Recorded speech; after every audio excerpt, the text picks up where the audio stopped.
Casa da Ciência é o Centro Cultural de Ciência e Tecnologia da Universidade Federal do Rio de Janeiro e tem como desafio motivar você a fazer suas próprias descobertas.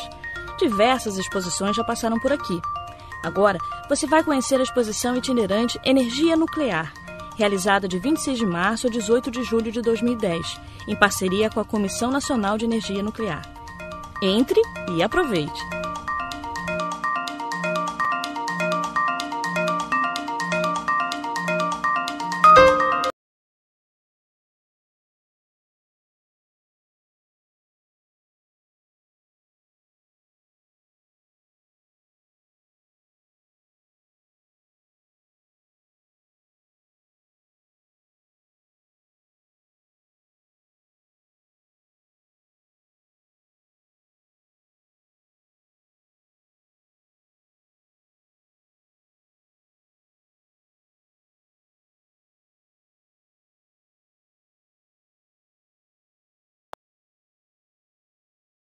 Esse medo, eu entendo que vem do desconhecimento. Quando eu falo em energia nuclear, o que vem na sua cabeça? Átomos, prótons e nêutrons. Quando a gente conhece os riscos e respeita, você consegue viver melhor. Destruição em massa.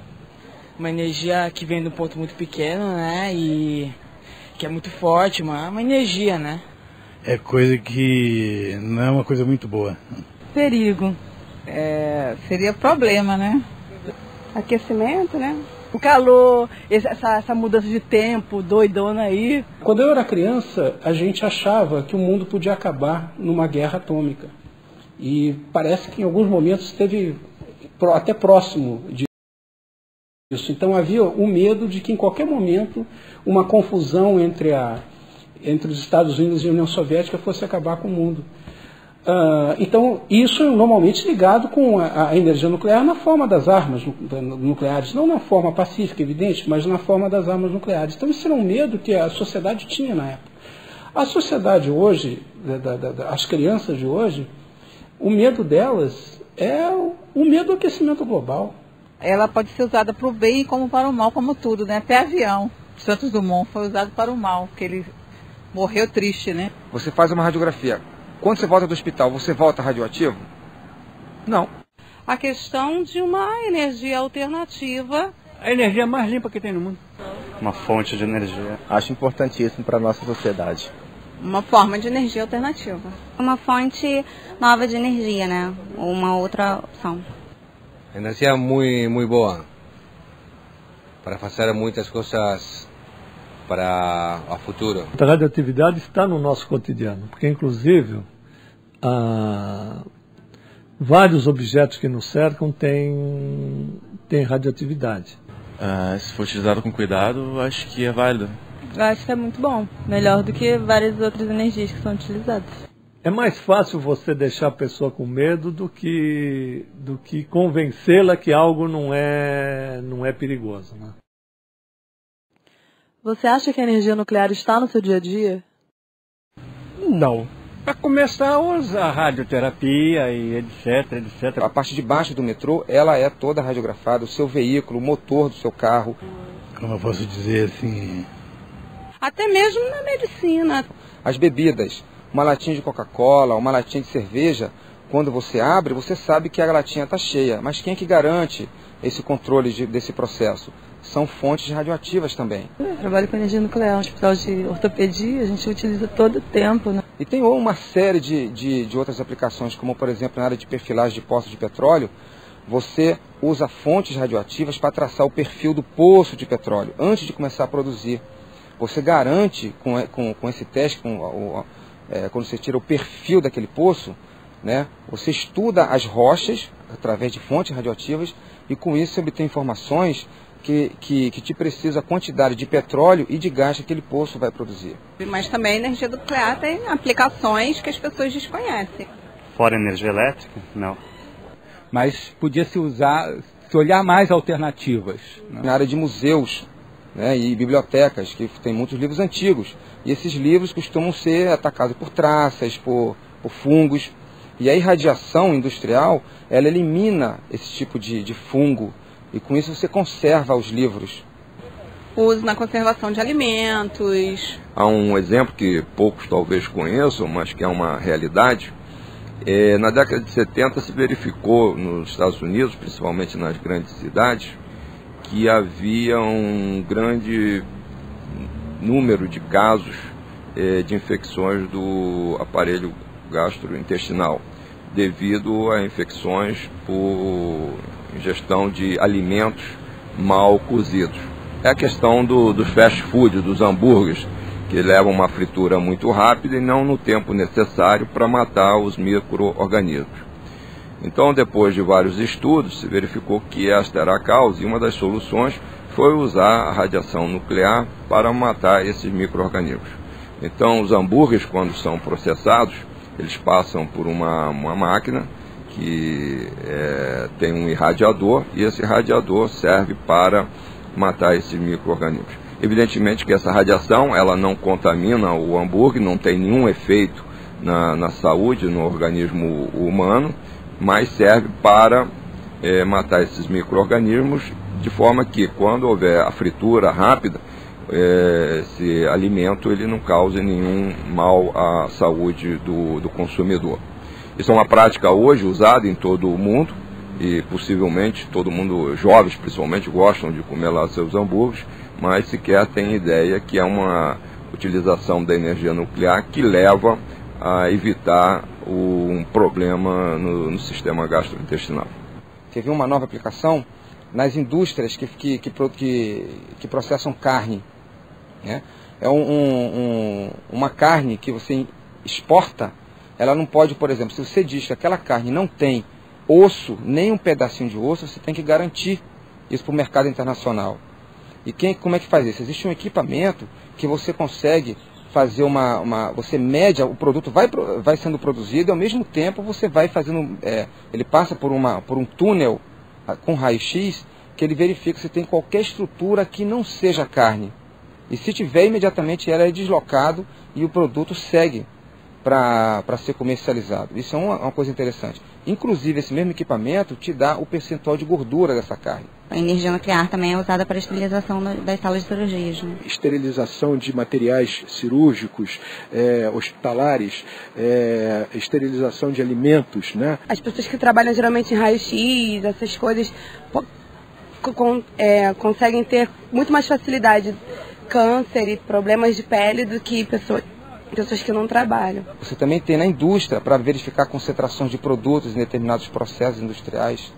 E aí vai, quando você menos imagina, aparece uma nova aplicação. Aquelas fontes que fazem análise de soldas, de trincas em soldas em processos industriais. Tem outras energias que são boas e que não são tão caras assim, eles estão botando preço no vento. O que fica caro é o equipamento, mas é só baratear o equipamento que... Eu tive geladeira tocada a vento. Eu tive geladeira. É a mais barata que tem. E não agride vento. E o Brasil com essa costa toda só está perdendo tempo. Falta vontade política. É muita coisa.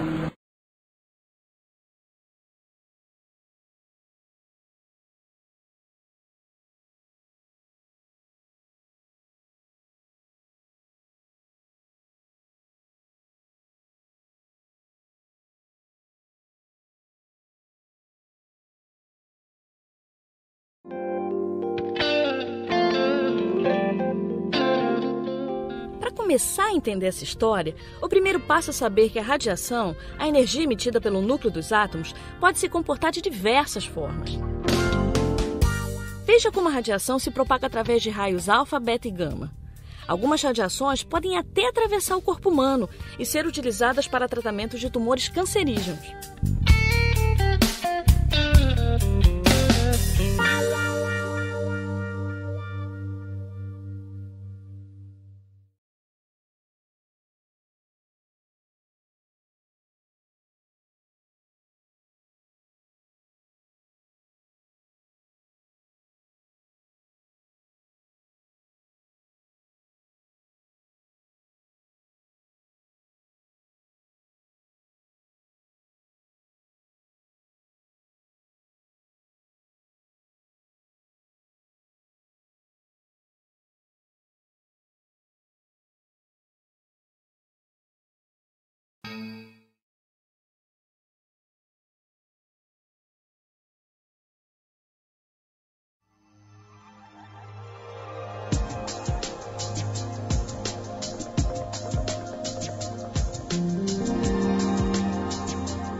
Esta máquina simula exames PET e cintilografia, que utilizam energia nuclear para diagnosticar possíveis alterações em nosso organismo.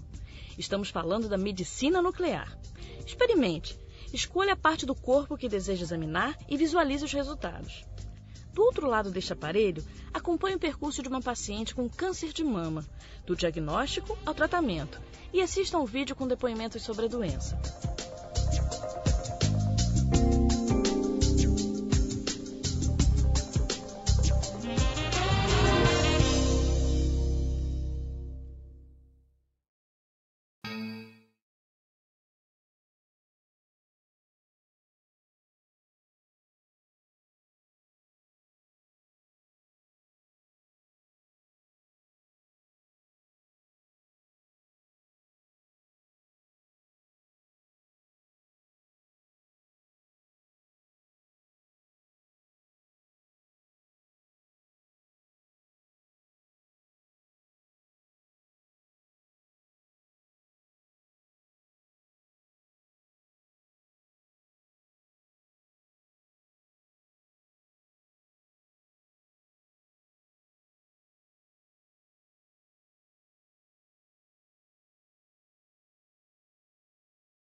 Eu trabalho na Comissão Nacional de Energia Nuclear desde 1990.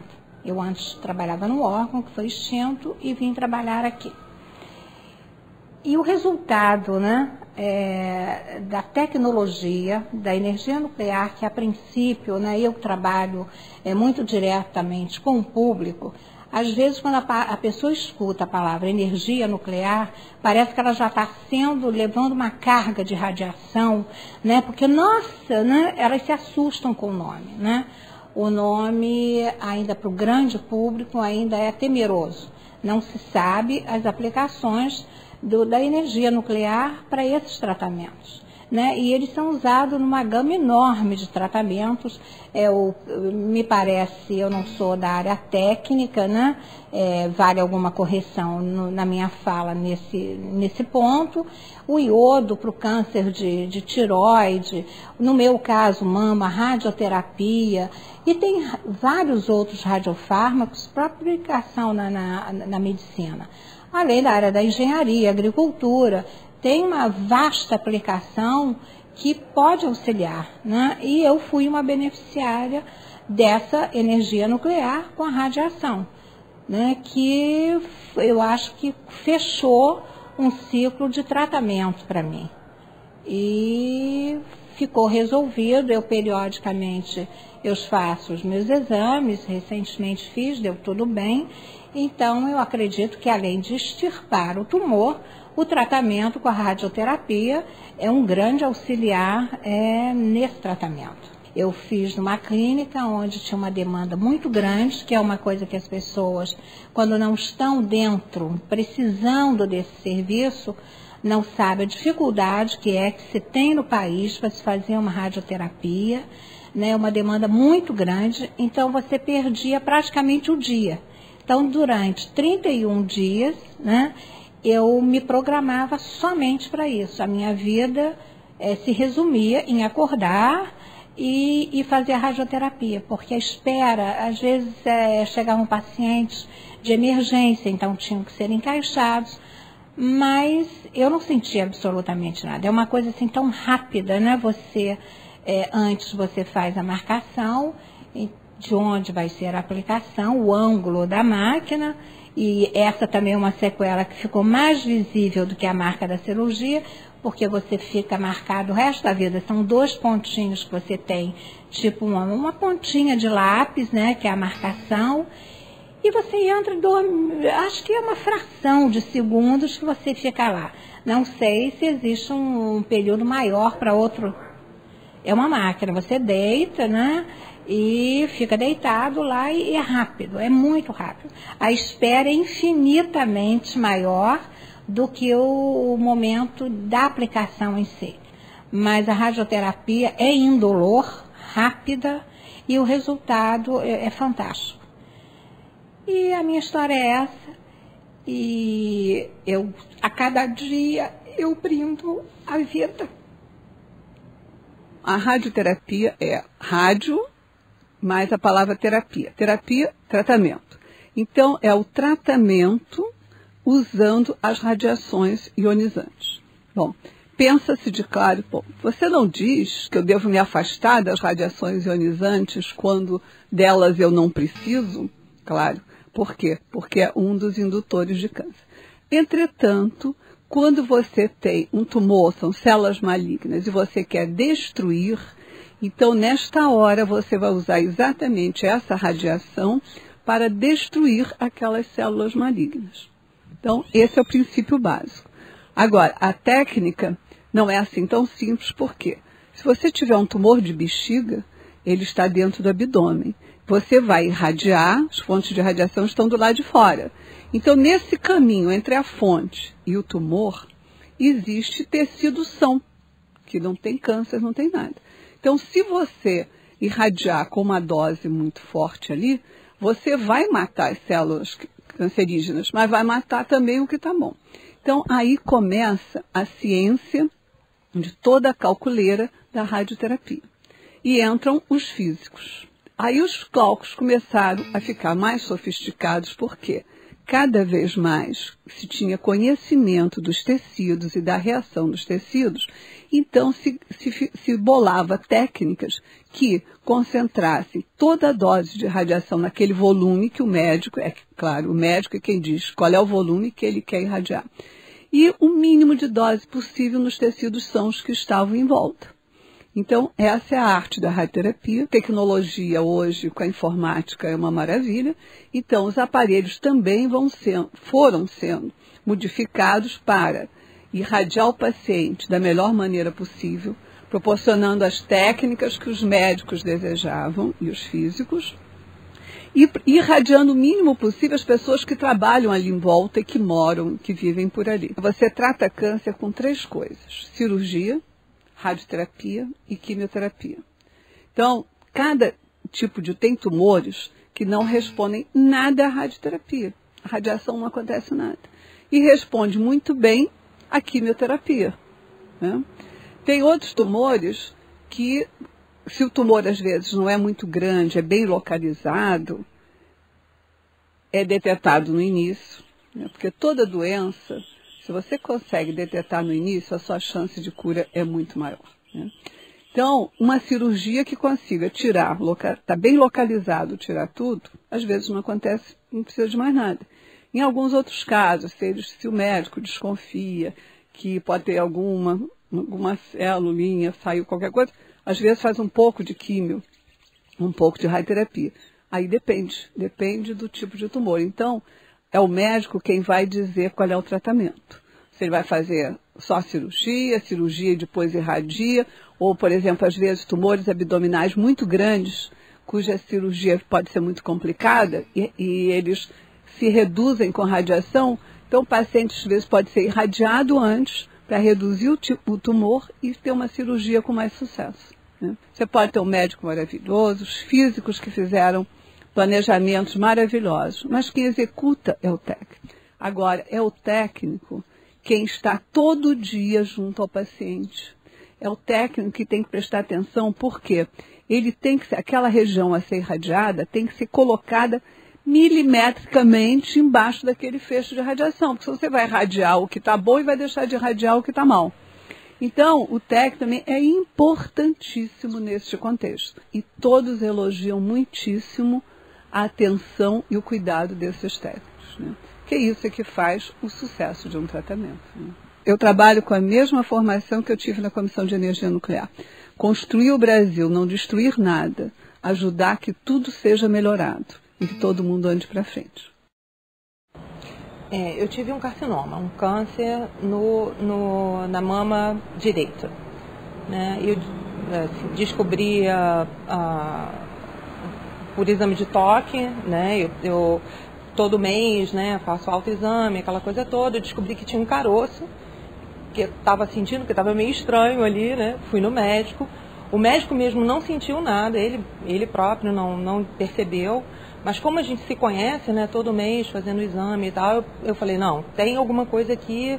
E aí o médico então pediu alguns exames. Veio positivo para o carcinoma, né? E aí eu fui indicada para fazer a cirurgia, né? Esse período, essa coisa toda foi muito rápido, porque eu descobri, eu senti, apalpei o nódulo em dezembro, aguardei um mês, porque podia ser alguma outra coisa, enfim, aguardei um mês, em janeiro ele continuava lá, eu fui no médico, em fevereiro eu já estava fazendo os exames, e em abril eu já estava marcando a cirurgia, que eu fiz em julho. Então foi assim, uma coisa muito rápida. E depois de extraído o câncer, ele foi detectado que ele tinha 5 milímetros, ele era bem pequeno, estava muito no início. Isso foi ótimo, porque o procedimento foi todo muito rápido. Então eu fiz uma retirada local, parcial da mama, assim, houve pouquíssima perda de material original. E aí então eu fui para a oncologista, e a oncologista me indicou a radioterapia, né, que foi o tratamento que eu fiz nos meses seguintes. Foram 20 sessões. Você deita numa cama, obviamente, você tem a máquina é ajustada no ângulo, no caso, como foi a mama direita, eu fiz em 2 ângulos. Eu fui bombardeada, vamos dizer assim, de 2 ângulos. Uma acima, à esquerda, mais ou menos a 45 graus, e abaixo, 180 graus, no sentido inverso. Então, a máquina ela é ajustada na primeira vez que você vai ao exame, né, e é feito um traçado, literalmente um traçado sobre a mama com uma caneta, pilô. Mas para evitar de ter que fazer isso toda sessão, todo santo dia, porque com banho a tinta vai saindo. Então eu fiz 2 pequenas tatuagens, assim, são 2 pontinhos mínimos que você não vê nos 2 lados aqui, que é o que serve para calibrar a máquina cada vez que eu fui fazer a nova sessão, né? Então a máquina é colocada ali, ele faz aquela leitura justa, aí faz o ângulo e faz o ângulo. Você não sente nada, você ouve o barulho da máquina, tac, tac, tac, tac, ela faz uma certa barulheira assim. E na hora você não sente nada, é como quando você tira uma radiografia. A gente não sente, não vê nada, enfim. Tem a luz, que se você vê ali exatamente aonde que a máquina está incidindo sobre você, e é só. Agora, depois você sai, você sente a pele quente, né? Fica queimada, que nem exposição ao sol. Nos primeiros dias você não sente, você vai gradualmente, vai se bronzeando naquela área, vai ficando diferenciada, depois vai, enfim, vai descascando. Não vê nada. Você só vê a luz, porque a luz é que é usada para indicar que a máquina, onde que a máquina está sendo colocada, mas não se vê nada, você não vê absolutamente nada. Nem sente nada. Ninguém na minha família nunca teve câncer, não foi um caso de hereditariedade, eu fui a premiada. Na Mega Sena eu não ganho. Maldade isso. Mas enfim, eu fui a premiada da família. No meu período de doença, a minha fé foi toda canalizada para uma santa chamada Nossa Senhora Mãe dos Homens. E aí eu fiz uma promessa que se eu conseguisse comprar a fazenda, começar o meu projeto, que a primeira coisa, a primeira edificação que eu faria dentro da propriedade era a capela. E a capela está lá, fé em qualquer momento da sua vida. Família, constitua uma se você não tem rapidamente, ou recupere uma. E amigos, se cerque deles sempre. E outra coisa, não importa se o dia está ensolarado ou nublado, brinde sempre a vida. Eu sou uma pessoa que tem muita fé na ciência. Eu sou uma pessoa de fé, mas eu tenho muita fé na ciência. E eu sempre tive certeza, desde sempre, de que tudo que eu poderia fazer, que a ciência estaria ao meu alcance para trabalhar a meu favor, seria feito. O que me deixa mais feliz quando a gente consegue ajustar uma máquina, fazer uma correção numa máquina, que está irradiando pessoas, que eu vejo que você pode ser qualquer pessoa sua querida ou não, não interessa, e aquilo estava tão ruim, tão mal feito, e você conseguiu consertar, quer dizer, ajudar a consertar, a detectar o erro, para que fosse consertado e aquele tratamento possa ser feito com sucesso.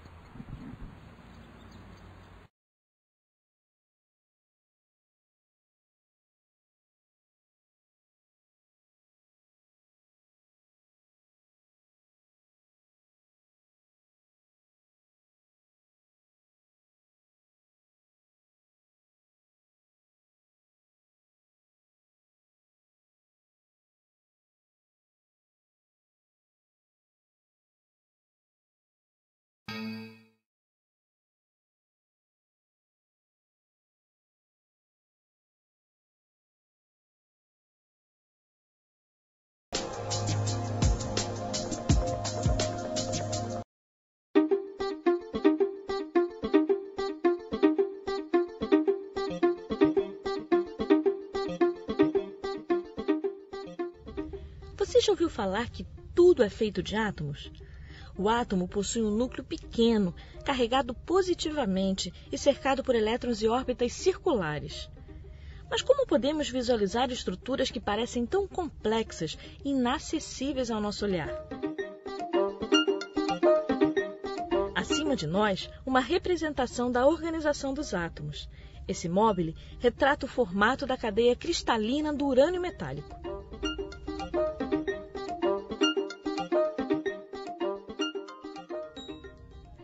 Lembra-se da tabela periódica? Esse aparelho aqui, com pontos luminosos, propõe a formação de diferentes elementos. Faça um teste. Adicione elétrons que o equipamento adiciona prótons e nêutrons automaticamente. Juntos, vocês formarão várias substâncias.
a energia nuclear também pode ter um uso bélico. Veja os impactos causados pelas bombas lançadas sobre Hiroshima e Nagasaki durante a Segunda Guerra Mundial.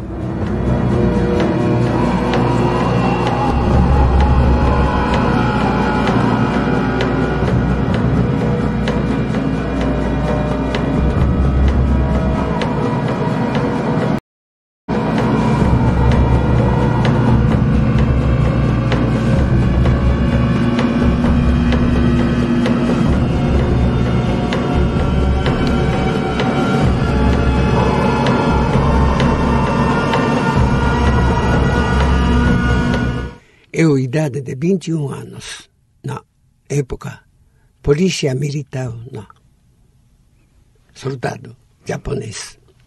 Andando 8 horas saiu, depois andando rua, 1 quilô, 300 metros de lugar, pegou no bomba atômica. Maioria já tudo morto. Eu ainda sobrou. Esse é muito difícil, andando. Trabalhando, acontecer.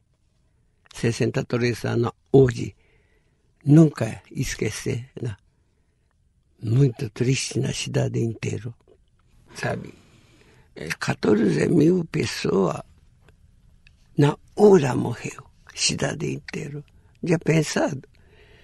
Bonde também ia tudo pegando fogo, uma criançada dentro de casa, sofrendo, chamando mamãe, socorro, socorro, também ninguém ajudou nada, queimado, morreu, inteiro esse, muito tristeza mesmo. Eu não sei, bomba atômica, nome também não tinha, não sabia nada, todo mundo não sabia. Esse chefe falou, esse é bomba atômica. Pequena bomba, muito grande, cidade inteira estragou. Essa é bomba atômica. Depois, pessoa matou, radiação.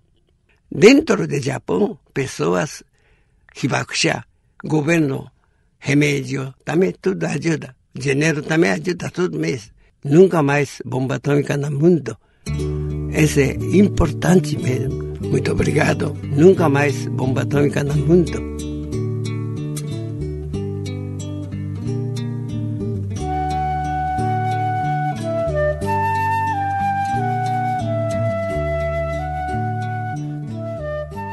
Porque eu posso garantir a todos vocês. Acontecendo uma nova guerra mundial, a outra, a seguinte, será uma luta com pedras.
Observe, esses elementos fazem parte da tabela periódica.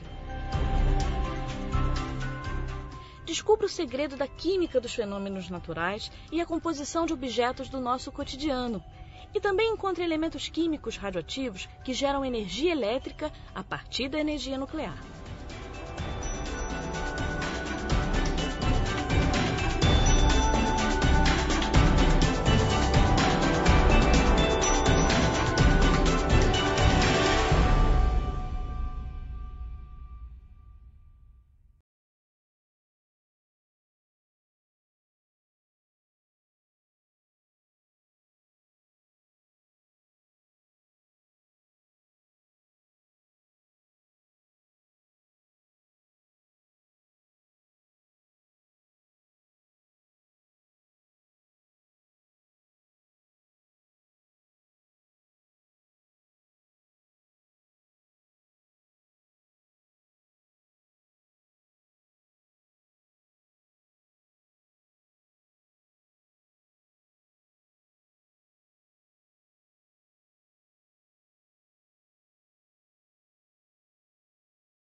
Atenção! Os locais apontados no mapa são radioativos, mas você pode passear tranquilamente por eles. Não há risco de contaminação, porque a radiação nesses locais é natural. Mas vamos, coragem e bom passeio! Do outro lado, temos um medidor de radiação. Tijolo, arroz, cimento, leite. Qual é o nível natural de radiação que eles emitem?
Atenção!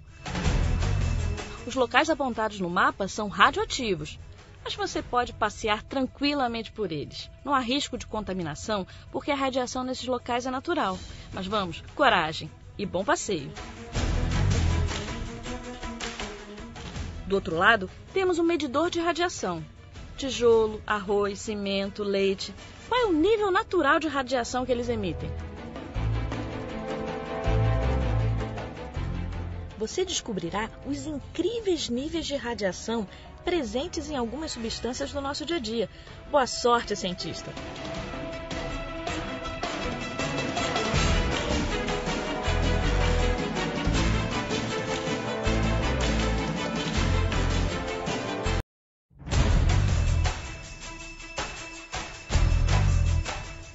Atenção! Os locais apontados no mapa são radioativos, mas você pode passear tranquilamente por eles. Não há risco de contaminação, porque a radiação nesses locais é natural. Mas vamos, coragem e bom passeio!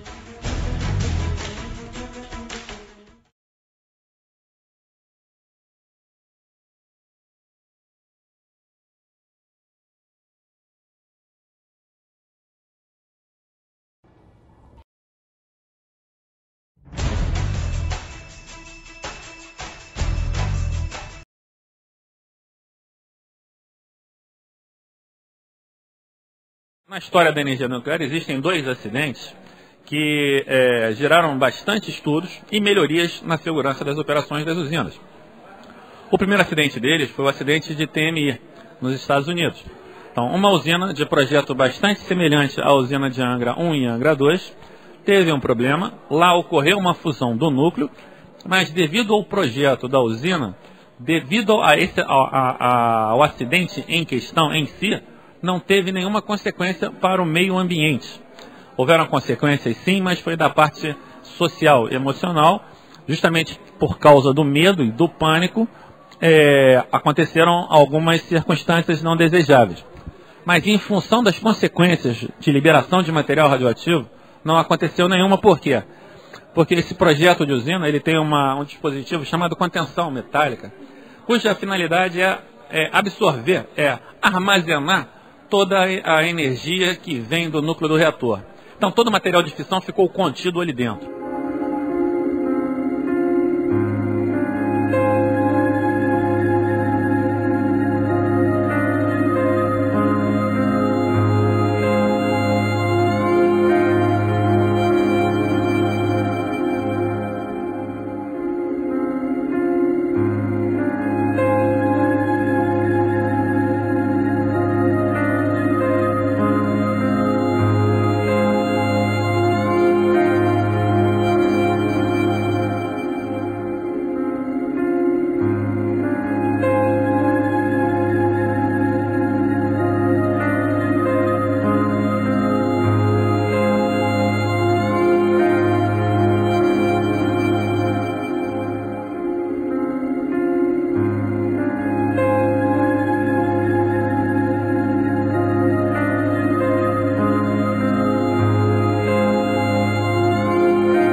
Já o acidente de Chernobyl, ele aconteceu numa usina, num projeto bastante diferente da usina de Angra 1. O primeiro grande diferencial foi o moderador. O moderador, no caso das usinas de Angra, ele é água. Esse moderador é necessário para quê? Para permitir que aconteça a fissão nuclear. O moderador usado na usina de Chernobyl era grafite, que é inflamável e foi o motivo pela explosão. A usina de Chernobyl também não tinha esse dispositivo que nós possuímos, que é a esfera de contenção metálica. É esse grande tanque metálico, estanque, que é projetado para armazenar todo esse material que poderia ser liberado para o meio ambiente. É importante mencionar que esse tanque metálico, estanque, ele é testado de tempos em tempos para garantir com ar, esse tanque é pressurizado com ar, para garantir que não está acontecendo vazamento, não precisa reposição de ar para esse tanque. Finalmente, é importante mencionar também que, em função do acidente de TMI, foram geradas uma série de recomendações para melhorar a segurança. E todas elas foram incorporadas aos projetos das usinas de Angra 1 e posteriormente de Angra 2. E um dos trabalhos que nós temos para avaliar e conceder a licença de construção para a usina de Angra 3 é comprovar que essas recomendações do acidente de TMI também foram incorporadas ao projeto da usina de Angra 3. O Brasil tem, hoje, 2 reatores nucleares em operação, Angra 1 e Angra 2. Ele tem um terceiro reator nuclear sendo construído, que é a Angra 3, e tem 5 reatores de pesquisa no Brasil, 4 em funcionamento e um em construção lá em Aramar, que é o protótipo em terra do submarino. Novos projetos de reatores nucleares foram desenvolvidos na década de 90, principalmente, e no início desse século. E hoje, os reatores eles são intrinsecamente seguros, ou seja, em havendo um acidente em um reator, o risco de haver liberação de radioatividade para o meio ambiente foi drasticamente reduzido.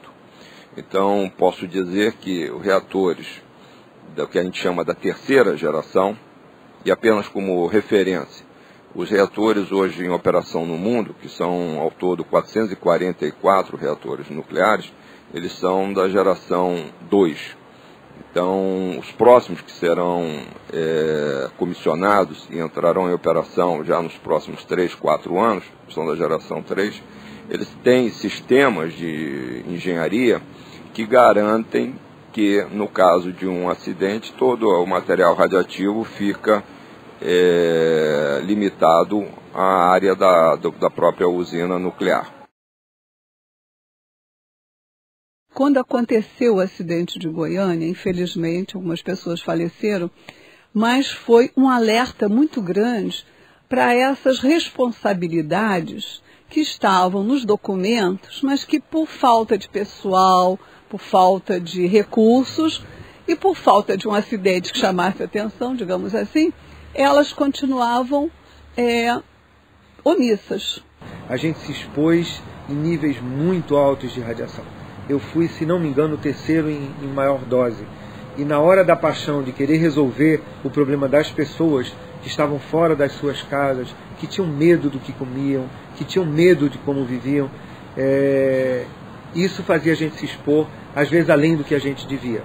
Mas, por exemplo, isso vem a minha admiração pelo Dr. Rosenthal. O Dr. Rosenthal ele foi indiciado por crime em Goiânia.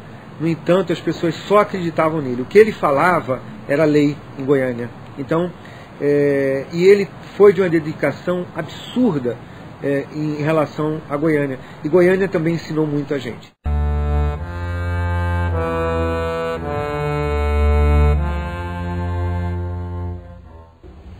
Bom, esse trabalho começou em 1987, por ocasião do acidente do SESI aqui em Goiânia, na Rua 57, que era no bairro onde eu morava, onde eu morei até os 21 anos de idade.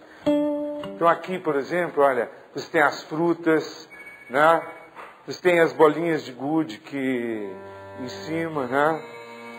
Aqui você tem ali o caju, aqui a manga, né? Os pregos, porque tudo que estava na casa foi concretado e foi para o depósito de rejeito radioativo, né? Então a ideia dessas provocações visuais é ter esses elementos que afunda, né, dentro desse colchão de concreto.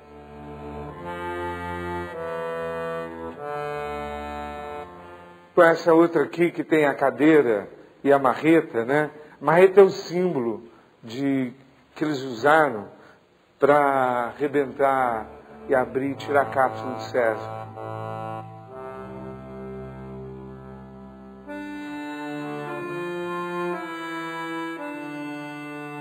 Esse aqui é o Rex, que é o cachorro que foi contaminado e que também teve que ficar dentro de um bloco de concreto com chumbo, né? E eu usei essa parte aqui de acrílico, que era para mostrar uma espécie de transparência, essa coisa muito dura aí dentro.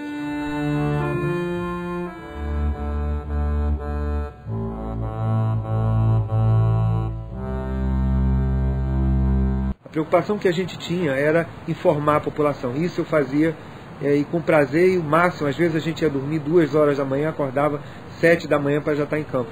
E o Dr. Rosenthal fez muito esse papel, de a imprensa e falar e explicar. E a gente comia muita fruta e às vezes bebia água. A coisa que menos me preocupava era o Césio. A água era de uma qualidade muito questionável, mas a gente não tinha como negar. E eles ofereciam de coração. E a gente bebia e comia de coração.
Na indústria, como é possível perceber na esteira à sua frente, a radiação é utilizada para diversos fins. Explore o equipamento para descobrir o tempo e o motivo da dose de radiação de cada produto. Como pode notar, o uso da ciência traz benefícios e riscos para a nossa vida. Na parede oposta, você encontra a réplica de uma área de acesso controlado, com informações sobre acidentes na Rússia e no Brasil.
Você acaba de provocar uma reação em cadeia.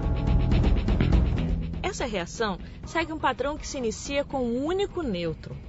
Ao colidir com o núcleo de urânio 235, são liberados outros 2 nêutrons.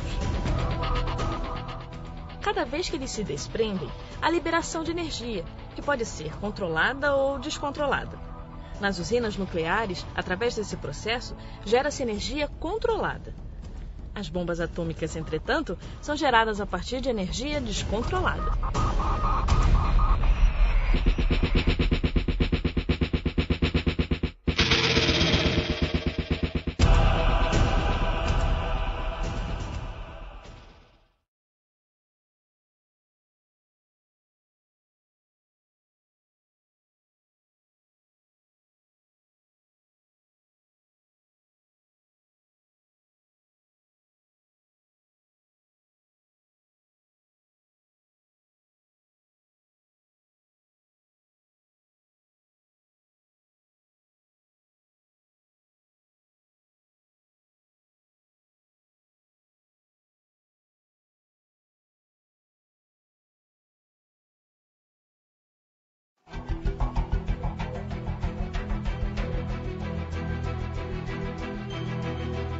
De onde vem o combustível que abastece uma usina nuclear?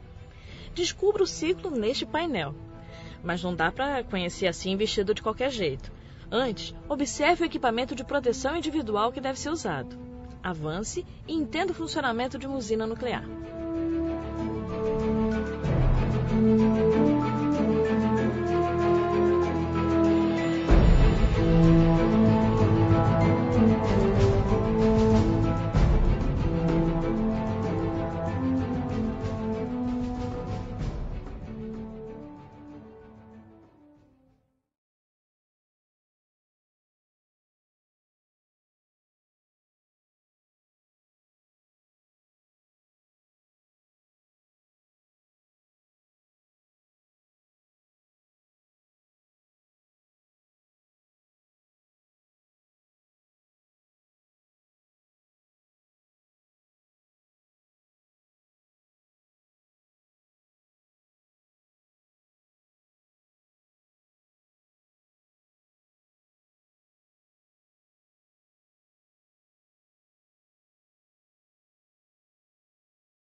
Aqui estão Angra 1 e Angra 2.